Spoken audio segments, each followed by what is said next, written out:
toujours. Que nous réserve le Bitcoin? C'est ce que nous allons voir dans l'analyse du jour. Mais avant de commencer, n'oubliez pas de vous abonner, de mettre un petit pouce bleu et de laisser un commentaire. Allez, aujourd'hui, comme d'habitude, on va pas perdre de temps, on va se diriger directement vers la cryptomap du jour. Cryptomap qui est plutôt bien rouge, hein. Le Bitcoin corrige un petit peu, il rechute un petit peu après être, je crois qu'il est parti vers les, pratiquement vers les 86 000 $.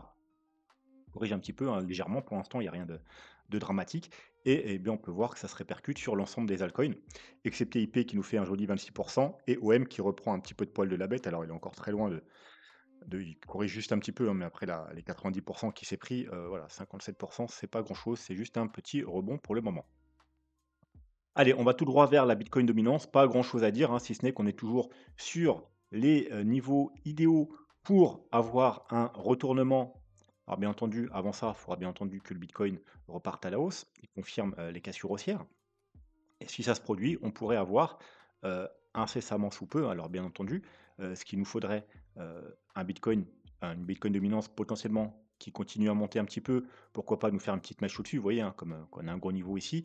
On fait souvent des petites mèches avant de, repartir dans le sens inverse, donc pourquoi pas une petite fausse cassure ici et ensuite de réintégrer. La réintégration et la confirmation, ce serait potentiellement le signal, d'un départ de quelque chose. Bien entendu, ensuite, il faudrait confirmer alors au cas où vous l'avez pas remarqué, là, c'est la zone de rechargement de short. On est sur le haut de la zone de rechargement de short et on est également sur le haut de ce canal haussier, hein, donc double niveau important. Donc comme je vous dis, potentiellement fake out ou pas. Ensuite, réintégration et confirmation lorsqu'on cassera ce niveau de support ici et également le bas du canal pour, on l'espère, faire un mouvement, de ce genre-là et ce sera théoriquement une altcoin saison. Bien entendu, il faudra bien entendu que le Bitcoin casse à la hausse avant tout. On m'a demandé également de jeter un coup d'œil à ETH-BTC. Alors, je ne sais pas très bien pourquoi, parce que, il ne se passe pas grand-chose depuis plusieurs semaines, j'allais dire même plusieurs mois, voire depuis plusieurs années. C'est toujours baissier, hein. Alors on pourrait dire que c'est baissier ici depuis le 21 décembre, hein, comme vous pouvez le voir, c'est très baissier. Mais au final, bah, c'est même baissier depuis le, 17 juin, puisque on a, des hauts toujours plus bas, voilà, un haut plus bas, un haut plus bas, un haut plus bas et des bas, non, là, les bas, ça va. Les bas, ça va. Mais voilà, alors bien entendu, hein, entre-temps, on a des, forts retournements comme ici, comme ici ou comme ici, où sur une courte période, l'Ethereum surperforme le Bitcoin. C'est ce qu'on attend potentiellement si on aura droit à une fin de bull market, si ce n'est pas déjà terminé, mais pour l'instant, il n'y a aucun signaux précurseur. On a cassé le triangle, on était dans un grand triangle depuis, 2015, vous voyez? On a support ici, support, support, support, support et la résistance. On a cassé à la baisse. On a cassé également ce gros niveau, cette zone de support-résistance. Comme vous pouvez voir, le bas ou le haut, ont fait relativement, de nombreuses fois support et résistance et là, on vient chercher, disons, le dernier, pratiquement le dernier, niveau de support. Vous voyez, c'est ce qui a fait alors là, on est en mensuel, hein, donc c'est ce qui a fait support pendant 6 mois ici, avant la cassure. Puis lorsqu'on a réintégré, c'est là qu'on a décollé. Là, on est venu faire encore 1, 2, 3, 4 mois, on est venu faire support ici avant de décoller et on arrive une nouvelle fois sur ce niveau de support. Donc pourquoi pas? On pourrait dire que comme le Bitcoin qui est sur un niveau idéal pour rebondir, comme la Bitcoin saison qui est sur un niveau idéal pour démarrer, comme tout un tas de choses qu'on a vues dans les vidéos précédentes, et bien finalement, allez, pour se donner un peu d'espoir, on peut dire que l'ETH arrive sur un niveau idéal pour rebondir. Bon, parce qu'après, voilà, il y a plus rien en dessous, hein. Donc, mais voilà, comme je l'ai dit, alors on est en mensuel, mais même en weekly, bah, il y a aucun, il y a rien, hein. Il y a aucun signal, rien, il y a rien du tout, hein, c'est ultra baissier. Donc, tant qu'on n'a pas de signaux, malheureusement, on ne peut pas faire, grand-chose. C'est toujours, baissier pour le, moment. On m'a demandé également de jeter un coup d'œil à Ergo, tout simplement parce que c'était très bullish pour savoir si c'était, qu'est-ce qu'il fallait faire, profit ou pas, ou alors s'il fallait laisser aller. Alors déjà, quand vous avez un altcoin qui pump comme ça en un mois, hein, quelque chose comme x9, un truc comme ça. Au plus haut, on est sur du 840 donc ça fait du x9,4, hein, pratiquement du x9, x10. Bien entendu, il faut prendre des profits et là, faut d'autant prendre des profits qu'on arrive sur un niveau, sur la grosse résistance mensuelle. Comme vous pouvez voir, cette petite ligne que j'ai mis ici, qui a bloqué ici, hop, une grande mèche, on est réintégré, on a bloqué, une grande mèche, on a réintégré, mèche réintégrée, mèche, mèche, mèche, mèche. On n'a jamais clôturé au-dessus de ce niveau depuis la création de ce token, donc probablement en 2019. on n'a jamais réussi à clôturer au-dessus de ce niveau. Donc c'est un gros niveau de résistance. Je crois que même en weekly, on va aller voir en weekly, vous voyez? Alors weekly, clôture, mais on n'a pas de bougie de confirmation.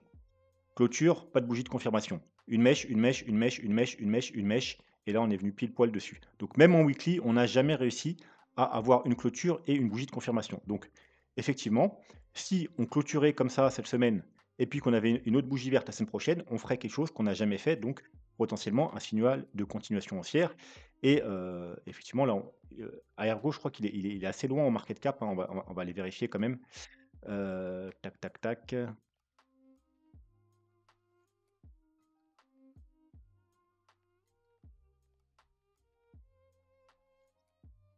Il est 179, donc oui, il a une marge. Il a une marge de manœuvre, assez importante. Il y a pas le à combien? Tac, tac, tac. Ouais, en plus, il y a pas de frein, hein, puisque, il y a quasiment tous les vous voyez, offre totale, c'est 500 millions, offre max 500 millions, offre en circulation, on a 477 millions, donc on a pratiquement tous, les jetons, disponibles et pratiquement tous les jetons en circulation. Donc il y aura pas de ralentissement par rapport à la tokenomics.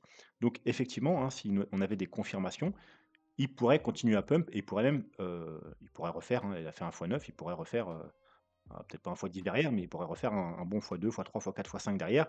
Mais, bien évidemment, quand vous avez un token qui a pump, comme ça, sur un mois, eh bien, on n'achète pas, hein. Bon, comme je vous l'ai dit, on arrive sur une grosse résistance mensuelle, hein. Alors bien entendu, vous voyez, on peut faire une mèche comme ça très rapide, mais voilà, les mèches, on ne sait jamais où, elle va s'arrêter et après, vous voyez, on peut très bien aussi, derrière, faire ça. Ou faire ça, ou faire ça. C'est-à-dire tout recorriger en, 2-3 mois, tout recorriger. Donc si vous prenez pas vos profits, et bien, on peut à un moment donné faire ce genre de mouvement. Quand est-ce qu'on va le faire? Bah, ça va être compliqué à dire, hein. Le mieux, c'est de prendre vos pro alors là, c'est une bonne zone de profit, hein. Voilà, si vous avez accumulé là. Alors, il y avait un niveau d'achat très, très pertinent, hein. Regardez, on a une très, très belle zone de support ici, hein. Les supports, on est allé un petit peu en dessous de cette zone-là. On est réintégré, il a pump. Là, on est allé sous le support. On a fait un très joli W bullish. On a réintégré, il a pump. Bon, là, à chaque fois qu'on est venu, il a pump, plus ou moins, à chaque fois, il a pump. Et là, encore une fois, comme ici et comme ici, on est venu en dessous, il a réintégré, il a recassé là, on a pump, hein. Donc pour ceux qui surveillaient ça, sur les petits time frames, hein, il y avait largement le temps de rentrer sur cet altcoin, ici, et fallait s'attendre, à un pump. Alors, est-ce qu'il y a, des raisons spécifiques qui ont parce que là, il est quand même pump, en un mois, il a quand même fait, c'est vraiment extraordinaire ce qu'il a fait. Est-ce qu'il y a des raisons fondamentales, des news, des mises à jour dans le projet ou que sais-je, qui ont aidé, ce pump? Même si on a pu voir qu'à chaque fois qu'on a créé ce mouvement, on a eu un pump. Là, il est quand même plus violent, encore que les précédents. C'était peut-être aussi parce qu'on est venu à force de traîner, hein, vous voyez, il y avait une sorte de triangle descendant, hein, donc déjà, il y avait de la liquidité sur chaque, sommet, hein, tout de stop probablement et puis on est venu chercher la liquidité qui traînait depuis, qu'on n'avait pas pris depuis 2021. À chaque fois, vous voyez, on est venu retester ce niveau, prise de liquidité et puis ensuite, ça permet d'enclencher un mouvement.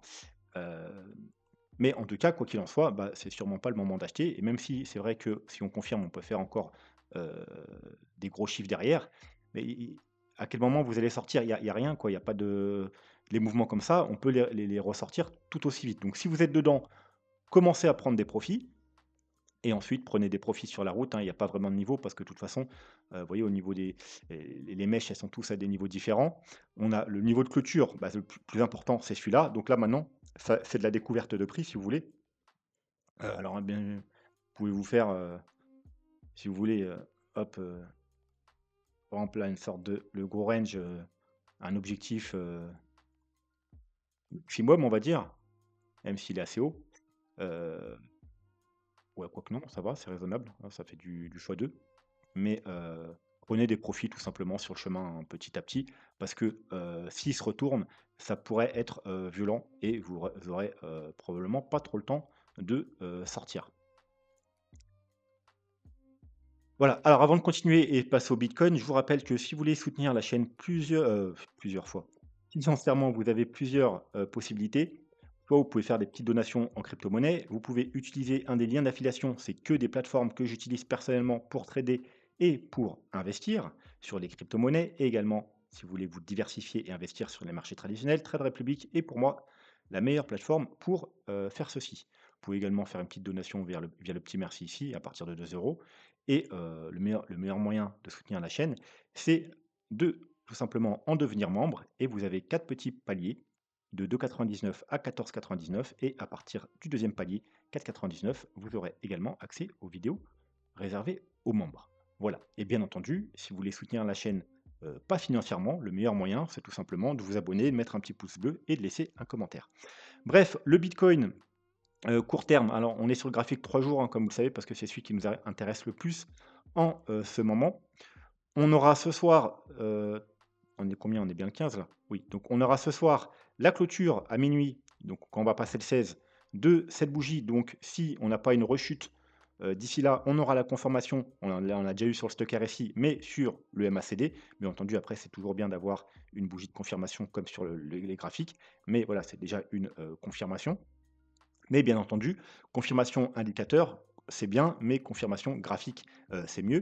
Au niveau du graphique, on a clôturé au-dessus de la trendline, hein, quelque chose qu'on n'a pas fait depuis le mois de janvier.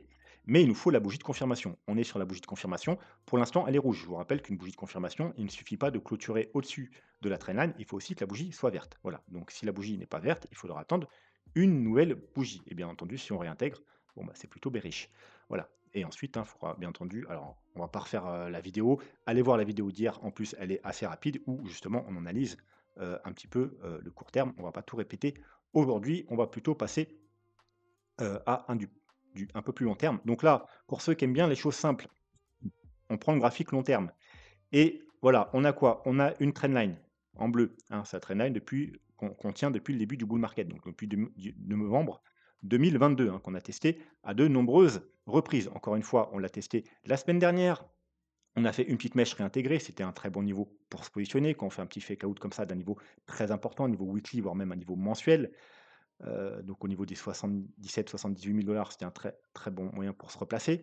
Là, on est en train d'essayer de casser la trendline, mais vous voyez que c'est pas du tout fait. Si on arrive à clôturer au-dessus de cette trendline, voire même de confirmer, le prochain objectif sera tout simplement ce gros niveau weekly, puisqu'on est en weekly, avec toutes les clôtures sur ce niveau. Vous voyez que toute cette période, on a fait des mèches, pile poil, des mèches, clôture, mèche, mèche, mèche, mèche, mèche, pile poil. Et même cette grosse bougie, on a réintégré. Donc c'est le niveau le plus important, qui sont les 93 000, aux alentours des 93 000 $. Donc le premier objectif, en cas de confirmation de la cassure de cette trendline, seront les 93 000 $. Et bien entendu, si on reprend ce niveau, alors il faudra faire attention, il y a quand même la zone de rechargement juste au-dessus, mais ce sera déjà, on l'avait vu aussi avec pas mal d'indicateurs qui nous donnent les 92 000 – 93 000 $ en gros niveau, eh bien, ce sera très bullish, hein, en weekly, bien évidemment. Et au contraire, si on casse les plus bas qu'on a déjà fait là en clôture, tout ça, eh bien, on casse cette trendline haussière. Et alors oui, il y a le petit support de la dernière chance ici aux alentours des 69 000 $ et les derniers tops, hein, parce que revenir tester un top, pourquoi pas, hein, on casse un niveau, pullback et on repart. On fait un petit fake out de la cassure de la trendline et on réintègre rapidement. Mais ensuite, casser le top et revenir dans la correction précédente, c'est jamais bon signe. Voilà, en général, c'est qu'on va aller plus bas, heu, tout simplement. Et puis, en plus, on aura confirmé la cassure de la trendline. Parce que comme vous le savez, pour confirmer une cassure de trendline, alors non seulement il nous faut 2 bougies, mais il nous faut également casser la première résistance ou le premier support qui suit, hein. Donc là, en l'occurrence là, ce sera les 92 000 – 93 000 $ et là, c'est on va arrondir aux 70 000 $. Et là, ça nous confirme la cassure et ça nous confirme qu'on va corriger tout ce mouvement et donc bear market. Voilà, donc maintenant, on va regarder un petit indicateur. Donc on va rapidement rappeler qu'en mensuel, effectivement, c'est plutôt, bearish, hein. On a un M-top avec même une, alors là, je parle du stock RSI. On a un M-top avec en plus une divergence, hein. On a fait un plus bas sur ce sommet alors que sur le Bitcoin, bien entendu, on a fait un plus haut, donc c'est jamais bon signe. On a réintégré la zone de surachat, ce qui n'est jamais bon, hein. Et à chaque fois qu'on est sorti de cette zone, bah, c'était le début des bear market. On n'a pas encore eu la confirmation, comme vous le savez, moi j'associe toujours mon stock RSI au MACD, du MACD. Vous voyez que là, on a eu la confirmation ici, par exemple. Et là, on l'a eu ici. Alors bien entendu, il ne faut pas attendre ça, pour prendre des profits ou sortir du marché parce que, voilà, on est quand même loin des tops. Alors on est aussi loin du bottom, on est à peu près à mi-parcours, mais voilà, c'est plutôt l'ultime confirmation.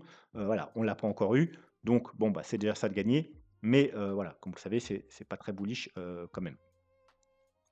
Bon, nous, ce qui nous intéresse aujourd'hui, c'est le, 2 semaines. Hop, je vais remettre mon petit, graphique avec mes petits, dessins. Donc en 2 semaines, ce qu'on peut voir, c'est que, à peu près à chaque bull market, on a fait à peu près alors je vais enlever les MACD, j'en ai plus besoin. Voilà, je vais agrandir ça parce que c'est ce qui nous intéresse aujourd'hui. Voilà. Donc à peu près à chaque, bull market, on a fait à peu près la même pattern.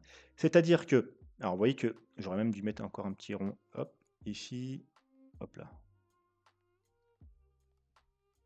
Après, pendant le bull run, être venu tester une fois la zone de survente, on a eu un nouveau rebond et ensuite, quand on est réintégré, la zone de survente, c'était le bear market et on y reste assez longtemps, hein, plusieurs mois, 1 an, et cetera. Ensuite, nouveau bull market. Pendant le bull market, on revient une fois testé au niveau de la zone de survente, nouveau rebond et en général, ça nous donne, ensuite le top et quand on y revient, bear market, encore une fois, on y reste assez longtemps. Alors, juste pour vous donner un exemple, hein, voilà, on y est resté, 500, non, 500 jours, donc plus d'un an et ensuite, nouveau bull market qui démarre.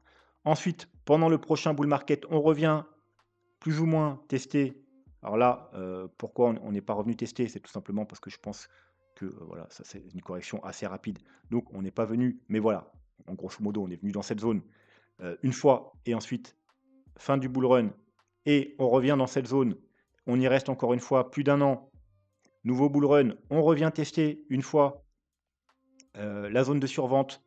Deuxième partie du bull run, on trouve un top, on rechute, encore une fois, on reste un an, en zone de survente. On repart, nouveau bull market, encore une fois, on revient tester, cette zone-là et un nouveau mouvement haussier. Potentiellement, alors je dis bien potentiellement, hein, si vraiment on fait exactement le même pattern qu'on a fait à chaque fois, eh bien, potentiellement top de marché et là, bah, faudrait s'attendre à rester, 6 mois, un an, dans cette zone, donc bear market, avant de, commencer un nouveau bull run. En tout cas, c'est, voilà, si on respecte, ce pattern, eh bien, on est, exactement dans les clous. Maintenant, c'est pas parce que quelque chose s'est produit déjà, 1, 2, 3, 4 fois que ça va se produire une cinquième fois. Effectivement, il y a quand même des probabilités, mais voilà, il y a toujours des surprises. La preuve, ce bull run, on a, cassé le sommet du précédent bull run avant le halving. C'est quelque chose qu'on n'avait pas fait durant les 4 derniers bull runs. Donc vous voyez qu'il y a des choses des fois qui se passent, voilà. Donc il faut quand même en tenir compte, bien entendu, hein. On a eu un pattern qui s'est répété quand même 4 fois. Pour le moment, bah, il a l'air également, hein, vous voyez, c'est-à-dire premier mouvement, on vient là, deuxième mouvement et on y revient. Voilà, donc il faut quand même y prendre garde et le noter, mais voilà. Donc pour éviter ce pattern, qu'est-ce qu'il nous faudrait? Bah, il faudra tout simplement en ressortir de cette zone de survente. Voilà, donc il faudrait ressortir. Si on en ressort et qu'on confirme, eh bien on peut éviter justement, ce truc-là. Alors attention, vous voyez que on n'en est jamais sorti sauf là, c'est-à-dire au bull run précédent et malgré tout, on n'est pas été to the moon. Alors oui, on a fait un très léger plus haut, mais globalement, on va plutôt appeler ça un double top, hein, même si on a les quelques dollars reçus. Voilà, donc malgré qu'on est ressorti et qu'on aurait pu peut-être, si après, hop, un petit pullback et repartir, voilà, comme ici, vous voyez, c'est à peu près dans c'est où le niveau du pullback? Hop là, voilà. Puis là, on aurait été pas plus bas que ce niveau et qu'on serait reparti, hop, pullback et qu'on serait reparti et qu'on aurait fait un plus haut. En plus, ça nous aurait fait un joli W en appui sur la zone de survente. Là, oui, on aurait pu avoir un gros mouvement, mais c'est pas ce qui s'est passé. On est réintégré. C'était la confirmation comme quoi que voilà, bon, c'était la merde. C'est pour ça qu'ensuite, quand il y a eu le rebond, ici, il fallait sortir aux 48 000 dollars. T'as qui était là pour vous dire qu'il fallait sortir. Parce que ça puait le caca, parce qu'on était vraiment dans cette zone du coup là. Donc là, c'est ce qu'on voudrait éviter. Donc il faudrait ressortir et si pullback doit y avoir lieu, hein, parce qu'il y a pas forcément de pullback, hein, peut-être qu'on peut partir direct to the moon, hein, comme là. Mais voilà, s'il y a un pullback, il faudrait vraiment que ça tienne et pas réintégrer. Sinon, eh bien, on risquerait d'être dans ce cas de figure. Donc un gros rebond pour venir chercher soit la zone de rechargement de short, soit un double top ou légèrement plus haut et ensuite malheureusement, début, vraiment du, bear market. Voilà, donc c'est ce que je voulais vous montrer aujourd'hui et pour finir, on va aller faire un petit tour, ça fait longtemps qu'on l'a pas vu, du côté du Gaussian Channel.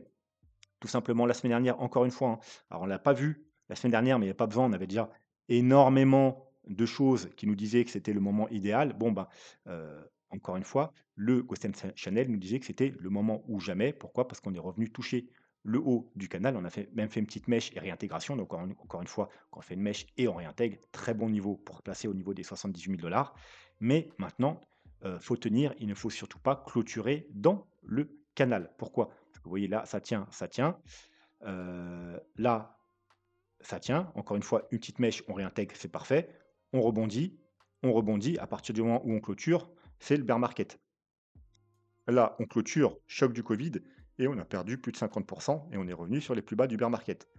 Là, on y vient, on rebondit, on clôture, bear market. Là, on y vient, on rebondit, on clôture, bear market. Là, on y vient, on rebondit pas, bear market. Bref, donc là, on y vient, on rebondit. Bon, bah, si on rechute et qu'on clôture, on risquerait d'être dans le scénario, qu'on a fait à chaque fois, c'est-à-dire malheureusement bear market et c'est surtout ce qu'on veut pas voir. Alors comme vous le savez, comme on l'a vu avant, il y a en ce qu'on entre guillemets «le niveau de la dernière chance» autour des 70 000 $. Bon, bah, la médiane va monter un peu, c'est bien, mais en général la médiane malheureusement ne tient pas. Alors oui, là vous allez me dire: «Ça tient», mais là c'est pas une fin de bear market, c'est un début. C'est normal, on est en train de travailler, hein. Là on n'est même pas sorti encore, on vient s'appuyer. Hop, on a fait un petit fake out, on revient s'appuyer et le bull run peut démarrer. Là, on est en fin de bull run. C'est pas ça qu'il faut regarder, c'est les fins de bull run. Et à chaque fin de bull run, malheureusement, la médiane n'a pas tenu, même si on peut rebondir plus ou moins légèrement dessus, ou elle peut tenir quelques semaines, mais en général, elle tient pas. Alors encore une fois, il peut y avoir une exception. C'est pour ça que je vous dis, c'est plus ou moins ce sera le niveau de la dernière chance autour des 70 000 $, ce sera la médiane. Mais le mieux, ce serait vraiment de ne pas clôturer en dessous parce que, voilà, on risquerait d'être, dans les scénarios qu'on a eu à, chaque bull market précédent.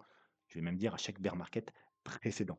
Voilà, allez, ce sera tout pour aujourd'hui. J'espère que la vidéo vous a plu. N'hésitez pas à vous abonner, mettre un petit pouce bleu, à laisser un commentaire, me poser toutes les questions, je réponds à toutes les questions, me demander des analyses d'altcoin ou autres, et quand je peux, je les cale, dans la vidéo, tout simplement. Voilà, sur ce, moi je vous souhaite une bonne soirée et je vous dis à bientôt. Tchuss.